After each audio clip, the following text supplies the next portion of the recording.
C'est-à-dire que tout d'un coup, ce texte devient de la matière. Vous l'intégrez. Ça vous permet d'arriver ensuite sur scène. Vous ne savez pas comment vous allez le dire. Si vous savez comment vous allez le dire, c'est mort. On oublie ce texte. Il va venir de lui-même. Faire avec le moment. Alors, on doit arriver chargé, mais en même temps, il faut vraiment... Vous êtes chargé de le texte. Non, mais le texte, il est su par cœur. Là, on a un niveau, le texte est su par cœur. Et vous avez répondu à toutes vos questions. Qui je suis? Quel est mon rapport avec la scène? Quels sont mes objectifs? Quels sont mes obstacles? Tout ça, c'est clair. Vous avez fait votre carte mentale. Je dis oui à 5 minutes. Dans quel état je suis? Ok? Parce qu'on n'arrive pas neutre. C'est pas vrai. Neutre, ça ne veut rien dire.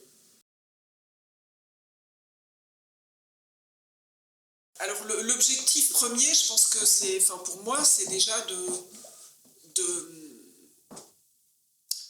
s'améliorer, de m'améliorer, bien sûr, de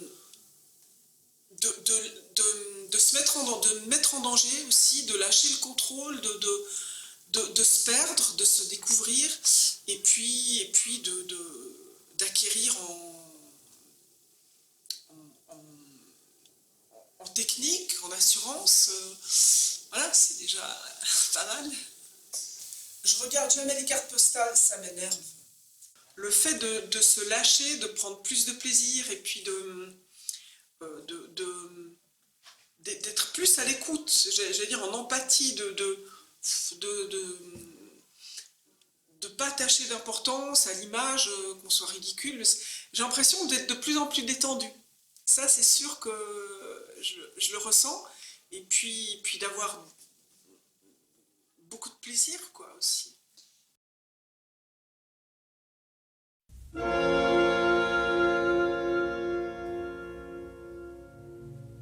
Il y a des moments comme ça où la vie n'a plus aucun sens. Et on pense très fort à mettre fin à ses jours. Un jour, j'ai réservé une chambre d'hôtel pour réfléchir. Et dans la nuit, tard dans la nuit, j'ai pris une décision. J'ai pris la décision d'abandonner ma famille dès que mon deuxième enfant serait né. Et c'est ce que j'ai fait. Je me suis levée un matin, j'ai préparé le petit déjeuner, je suis allée à l'arrêt de bus et je suis montée dans le bus. J'avais laissé un message sur un bout de papier. Le message disait que j'avais trouvé du travail dans une bibliothèque au Canada.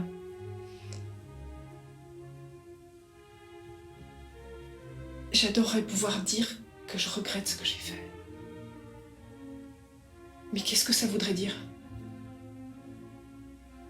Comment pourrait-on regretter quelque chose qu'on a fait parce qu'il n'y avait rien d'autre à faire?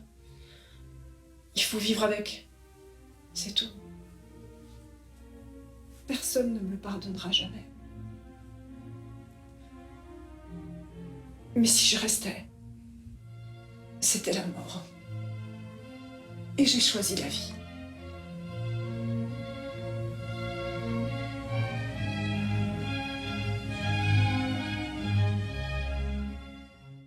Je me suis dit que voilà, c'était important en tant que musicien d'essayer de prendre conscience de sa présence sur scène et que les choses que l'on fait soient justes et maîtrisées, tant d'un point de vue musical, ça c'est l'aspect musicien, mais aussi d'un point de vue scénique. Et ça, je me suis dit que le théâtre pouvait me filer des coups de main pour me mettre bien en place et être plus précis dans ce que je faisais, quoi. Lis entre les vies, écris la vie entre les lignes. C'est quelque chose que je vise maintenant, quoi. Le théâtre m'a permis de cibler ce gros défaut que j'ai d'un point de vue artistique, qui est donc le lâcher-prise et l'écoute. Et ça devient un objectif.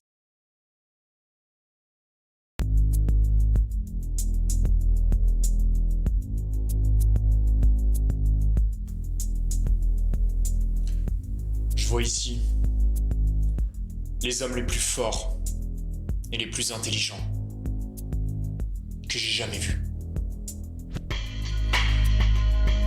Je vois tout ce potentiel et je le vois gâché.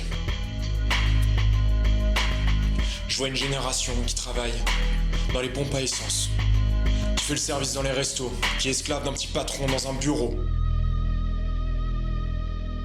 La pub nous fait courir après des voitures et des fringues. On fait des jobs qu'on déteste pour se payer des merdes qui nous servent à rien. On est les enfants oubliés de l'histoire, mes amis. On n'a pas de but, ni de vraie place. On n'a pas de grande guerre, pas de grande dépression. Notre grande guerre est spirituelle. Notre grande dépression, c'est nos vies. La télévision nous a appris à croire qu'un jour on serait tous des millionnaires, des dieux du cinéma ou des rockstars, mais c'est faux. Nous apprenons lentement cette vérité. On en a vraiment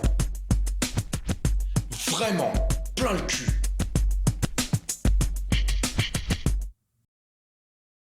À force de pratiquer, en fait, on comprend les mécanismes et on prend un peu plus confiance à ce niveau-là.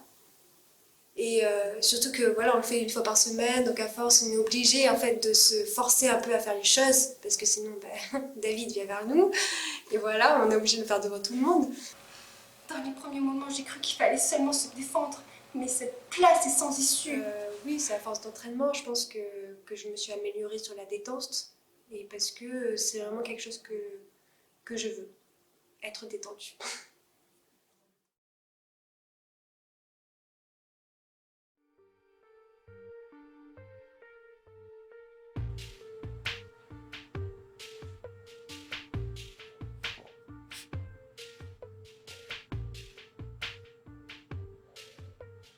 Où suis-je?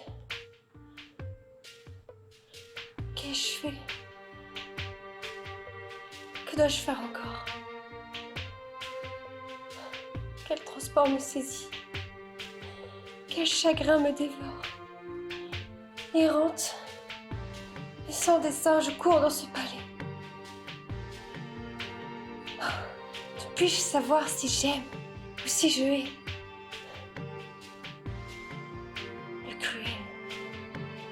Quel œil il m'a congédié, sans pitié, sans douleur au moins étudiée.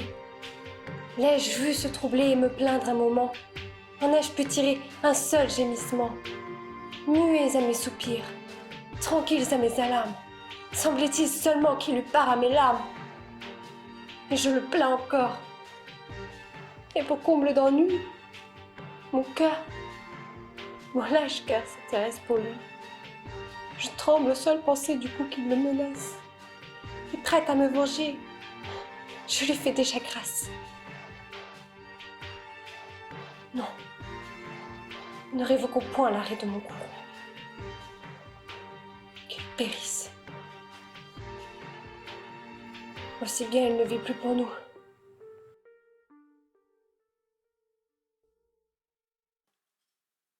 Je m'étais pas donné d'objectif avant de commencer. Après le premier cours, quand je me suis rendu compte à quel point ça me stressait, en fait, la peur de mal faire, le regard des autres, etc., je me suis dit, bon bah écoute, déjà, si tu continues toute l'année et que tu arrives à dépasser un petit peu cette peur, en fait, déjà c'est beaucoup. Mais c'est jamais le moment de travailler, toujours le moment de papoter. Et donc cette année, je me suis dit que c'était quand même ma vie dans la vie du théâtre, donc c'était un petit peu le destin, que ça allait ouais, sûrement m'apporter quelque chose et m'apprendre des choses sur moi-même, et j'en avais très envie, et je suis très contente de l'avoir fait. Même en volant, plus vite que le vent, plus vite que le temps, je n'aurai pas le temps. Et en vrai, ça m'aide beaucoup dans mon boulot de prof. J'ai même des élèves qui m'ont dit « Madame, vous prenez des cours de théâtre ?» Et parce que en fait, je suis très extravertie et je veux que pour qu'ils retiennent certaines notions, il faut que ce soit accrocheur. Et j'ai besoin d'avoir confiance en moi, et le théâtre m'aide beaucoup. Et puis après, je sais pas, je trouve ça attirant d'être sur des planches, jouer le rôle, être dans la peau de quelqu'un d'autre, etc. S'inventer une vie, quoi. Ah oui, tu me comprends. Tu parles. Maman, elle m'aurait parfaitement comprise. Maman s'est retrouvée dans la même situation que moi à cause de toi. Pas une seule fois, mais des dizaines de fois. Je Je me souviens qu'elle a toujours fermé les yeux. T'as eu toutes les maîtresses que tu voulais et elle a jamais bronché. Pas seulement pour nous, ses enfants, mais pour toi surtout. Elle t'aimait, c'est pour ça qu'elle te pardonnait toujours. Malgré tout le mal que tu lui faisais, elle voulait être avec toi. Mais toi, qui es-tu? Qui es-tu? C'est la question que je me suis posée toute ma vie. Tu n'as jamais rien donné, ni à elle, ni à moi. Rien. Tu as toujours tout donné à ta musique. La musique, la musique, la musique. Il n'y avait rien d'autre dans ta vie que la musique. Et cette froideur. Aucune caresse, aucune étreinte, aucun baiser, rien. Tu ne t'es jamais intéressée à tes enfants. Tu ne savais pas si on était heureux ou triste, tu t'en foutais. C'est maman qui était le vrai pilier de la famille. À la maison, quand tu lui parlais, c'était pour lui dire 2 mots. Silence, Mélanie. Maman nous expliquait. Silence, votre père est en train de composer. Silence, votre père se repose, il a concert ce soir. Silence, votre père est au téléphone avec quelqu'un d'important. Silence, il a invité Stravinsky à la maison pour dîner ce soir. Tu voulais devenir Stravinsky, mais t'étais très loin d'avoir le même génie que lui. Silence, Mélanie. C'était les 2 seules choses que tu savais lui dire. Tu sais absolument rien sur ma mère. T'as jamais eu la moindre attention pour elle. Et même là, je lui ai pas apporté de fleurs depuis au moins 10 ans. Puis il y a eu cette lettre. Tu crois qu'elle ne l'a jamais lue? Tu te trompes. Un jour, elle est tombée dessus et elle l'a lue. Et moi aussi, je l'ai lue. La lettre que t'as écrite à un homme pour lui dire que tu l'aimais. Elle a dû endurer cette nouvelle humiliation. Et ce n'est rien, c'est juste une nouvelle expérience sexuelle que j'ai envie de faire. C'est ce que tu lui as dit. Tes expériences en matière musicale ne te suffisaient pas, il a fallu que tu expérimentes l'homosexualité pour couronner le tout. Tu n'en avais rien à foutre de toute l'angoisse que tu lui causais. Alors viens pas me dire que tu comprends ce que je ressens, bordel. Parce que tu comprends rien du tout.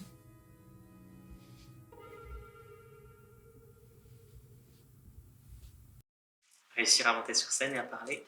Je pense que bon, c'est déjà le pas numéro 1, parce que moi, si j'estime que j'étais à, on va dire, moins 100%, là, on va dire qu'on est presque proche du 0%, ce qui est pas mal. Après, ça peut plus que monter, donc de toute façon.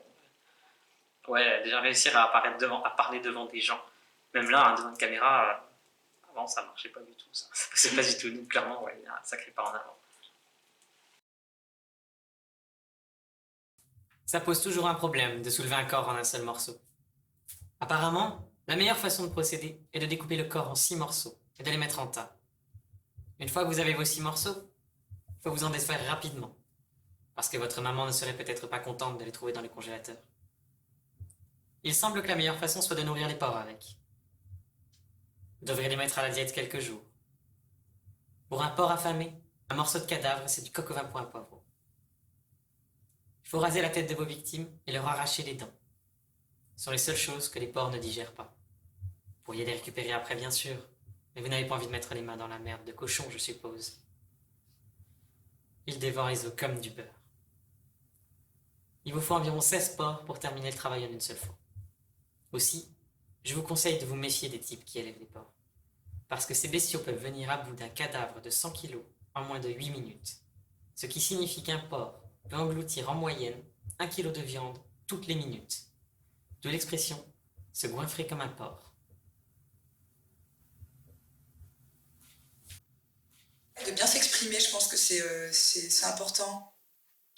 Le fait de parler en public aussi, c'est important. C'est vrai que quand on est architecte, on fait des chantiers, on fait beaucoup de réunions avec différents corps de métier.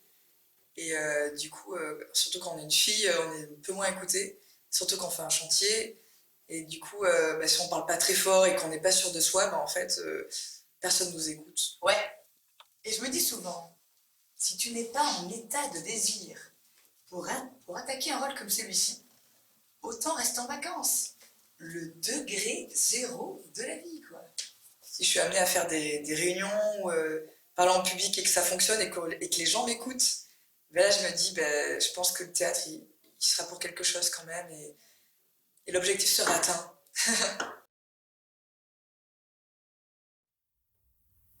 Allez-y, Adèle. Racontez-nous.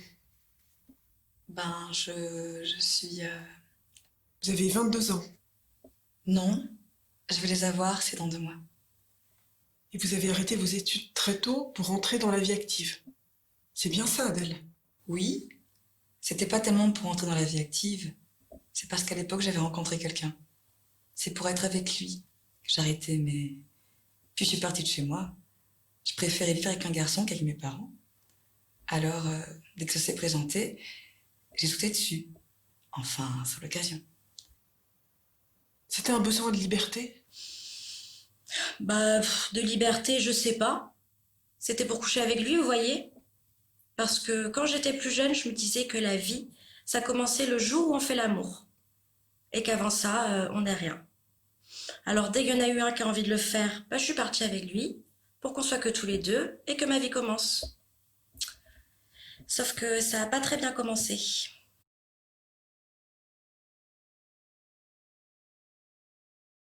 Dans mes rêves les plus fous, j'aimerais bien jouer devant la caméra plus tard pour devenir actrice. Ça serait vraiment...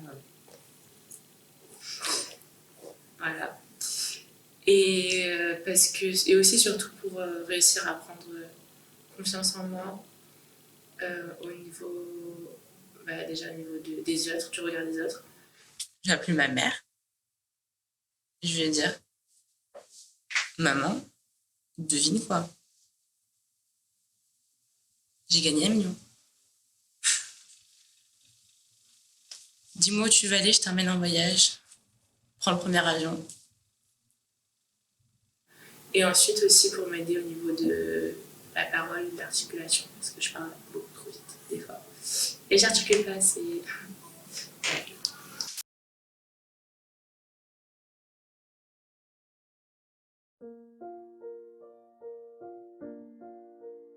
Je veux arrêter.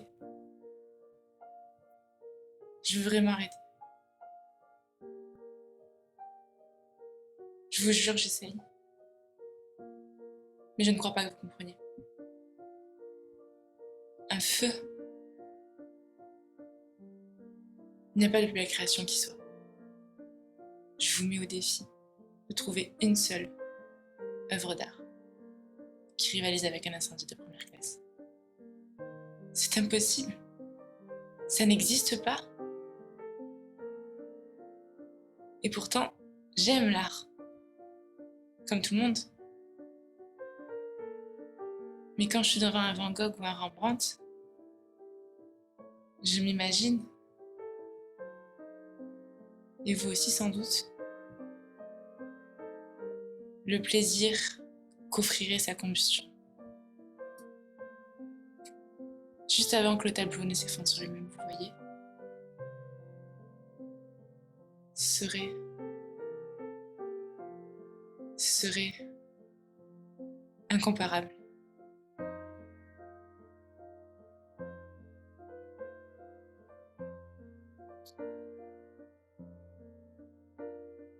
Hélas, je pense qu'on ne vivra pas assez vieux pour voir ça. On pourrait brûler des affiches, des posters à 2 balles trouvés dans des boutiques de cadeaux, par exemple. Mais ce serait juste un feu de papier. Pas de peinture en fusion. Pas de bois qui se désintègre. Aucun intérêt.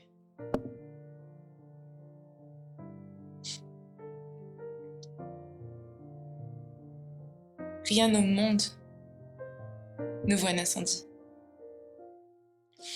Au départ, il y a une allumette, une idée, une étincelle, une petite flamme qui demande de l'entretien pour se transformer en brasier. Tous ces oranges, tous ces jaunes, toutes ces touches de bleu n'apparaissent pas par magie. Il faut que quelqu'un y ait pensé. Avec art, avec amour. Vous comprenez? Je suis pas une gamine de 14 ans qui fait une muse avec son zippo. Non. Je suis une artiste.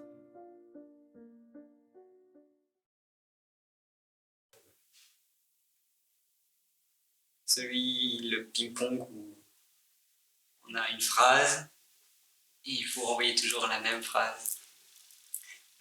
Oui mais, non mais, ou répondre toujours de la même manière tout en continuant une sorte de conversation sans s'occuper du sens. Je trouve que c'est bien sympa. C'est beaucoup plus facile de se servir de ce que propose l'autre parce que vous avez quelque part, vous êtes en réaction. Donc vous n'avez rien à faire qu'à réagir. Si vous n'écoutez pas l'autre, il va falloir que vous recréiez à chaque fois. Et là, c'est super dur. C'est super dur de recréer à chaque fois. L'autre vous amène quelque part une partie de la solution. Dans un mouvement, dans un geste, dans un regard. Et oui, il peut y avoir des redondances. Une fois, 2 fois, 3 fois. Mais après, on essaye d'évoluer, on voit, on prend un risque. Et si c'est faux, c'est pas grave.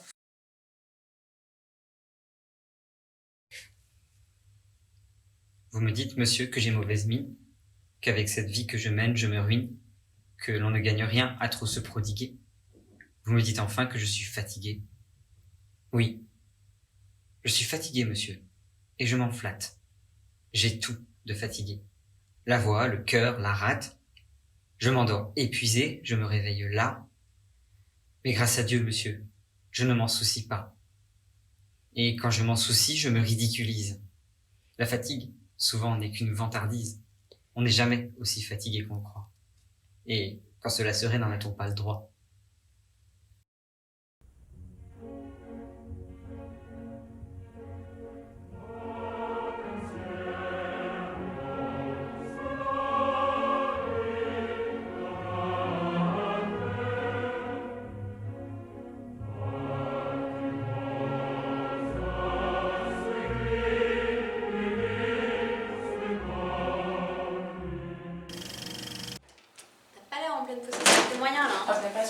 Vous n'êtes pas sur ce terrain-là à me dire ce que je dois faire, c'est compris? Sinon je te défonce.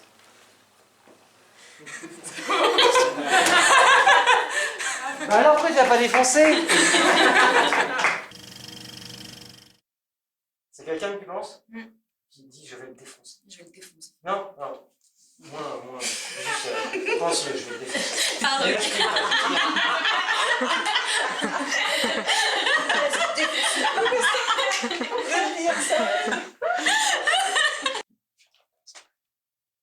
Nikita? Je crois que t'es trop bas.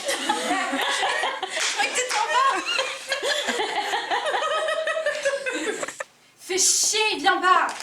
Alors justement, j'ai besoin d'un... Sur chier, non? Fais chier, viens pas.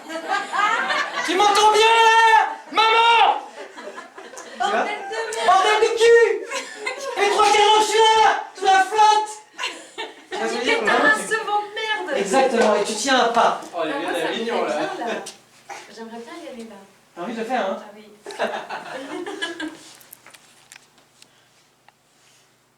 Fais chier, viens pas! Oui! Super! Super! Tu vas pas nous le montrer. Tu vois là par exemple, tu réfléchis? Non, je réfléchis pas. Ce qui est génial avec toi, c'est que tu n'as jamais l'esprit de contradiction. Je dis blanc, c'est noir. Je dis rouge, c'est vert. Jaune, non, c'est bleu.